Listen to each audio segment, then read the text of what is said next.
장필구 기자, 시사직격에서 조두순의 출소가 코앞으로 다가온 가운데 그의 출소 소식이 우리 사회에 던진 질문에 대해 들여다봤다. 27일 KBS1 시사직격에서는 조두순 출소의 여파를 조명한 D16 조두순 출소가 던진 숙제편을 방송했다.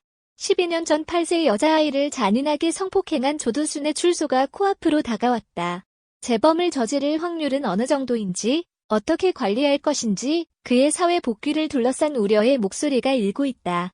조두순은 교정당국 면담을 통해 출소 후 현재 피해자가 살고 있는 안산으로 돌아가 아내와 살겠다는 뜻을 밝혀 논란을 일으켰다. 관계기관들은 CCTV 증설, 방범 초소 설치, 1 전담 보호관찰관 지정 등 서둘러 긴급대책들을 내놓았으나 그는 피해자 가족에게 여전히 두려움이 대상이며 말로 설명할 수 없는 끔찍한 존재다. 12년 전 8세 여자아이를 잔인하게 성폭행한 조두순의 출소가 코앞으로 다가왔다.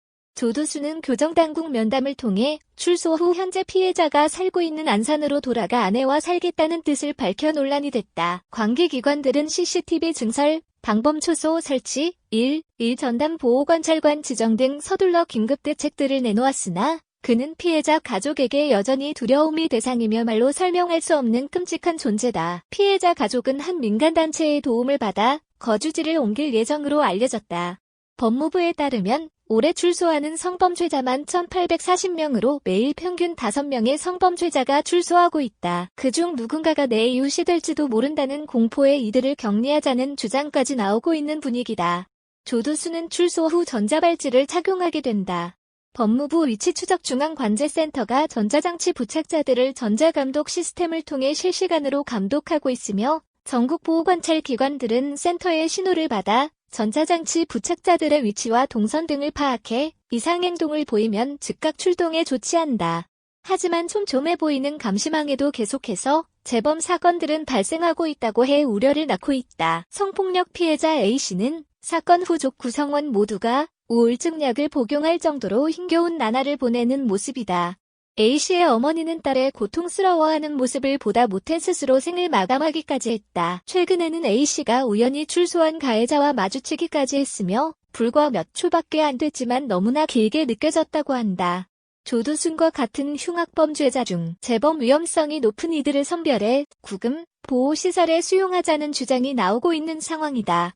미국의 경우 해당 제도를 부분적으로 시행하고 있으나 현실적으로 예산, 이중처벌, 인권 침해 등의 우려와 부딪히고 있는 것으로 전해졌다. 출소자들을 대상으로 심리치료를 통해 재범 위험을 줄이자는 주장 또한 눈길을 끈다. 안전한 사회를 만들기 위해 근본적인 해결 방안이 필요해 보인다. 윤정숙 한국형사정책연구원 연구위원은 아무리 위험한 범죄자라고 하더라도 무기한 구금이 되거나 사형 선고를 받지 않는 이상 사회로 돌아온다는 것을 우리가 알았지 않은가. 그래서 복귀하기 전의 상태보다 조금 더 나아진 상태로 복귀하는 게 중요하다. 다시 말하면 교정교화와 사회복귀가 굉장히 중요하다는 생각을 했으면 좋겠다. 그렇게 하기 위해서는 시스템을 갖춰야 한다는 생각이 든다고 말했다.